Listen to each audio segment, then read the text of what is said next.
Pabor ang ilan nating mga kababayan sa panukalang no work, no pay sa mga mambabatas na lumiban sa trabaho. Nakapaloob din sa panukala na isa sa publiko ang attendance record ng isang kongresista. Si Vel Custodio sa detalye.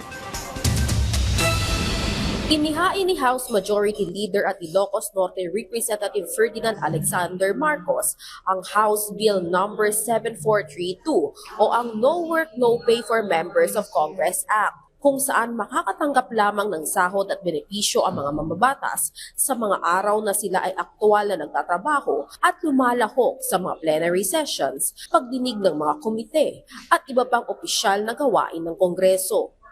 Ayon sa explanatory note ng panukalang batas, karaniwan ang no work, no pay sa patakaran ng mga ordinaryong manggagawa sa bansa.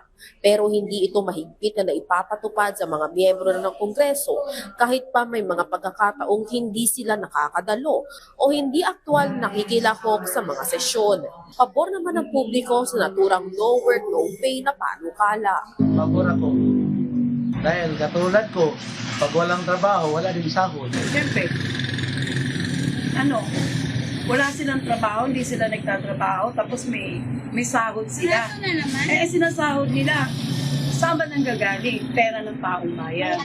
Opo, kasi kung tayo po no work, no pay tayo, hindi tayo pumasok, may bawas sa sahod natin, dapat po, patas naman po dapat yung trato sa lahat ng mga pumapasok sa mga nagtatrabaho kasi sila, trabaho nila yun sa Kongreso. So ngayon po, dapat pati rin sana sila, kung hindi sila pumasok sa trabaho nila, ay may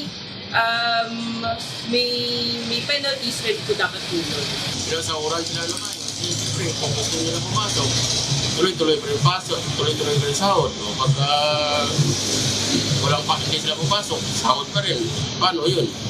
Hindi kawawa isang bayan yan sa kanila. Di ba? Yun lang sinasabi ko kasi hindi ako papayag na.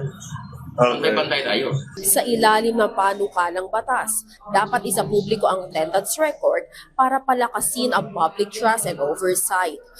Sa oras na may mandaya o mag-falsify sa records, may karampatan itong parusa, kagaya ng suspension o expulsion alinsunod sa rules ng Kongreso. May itinakda naman ang panukalang batas ng mga valid reason, kabilang karamdaman na may medical certificate, opisyal na paglilingkod sa ibang gawain ng pamahalaan, approved leave of absence, at mga official travels. Layunin ng No Work, No Pay for Members of Congress Act na ipromote ang responsibilidad, integridad, accountability sa serbisyong publiko at maiwasan ang pagsasayang ng taxpayers' funds.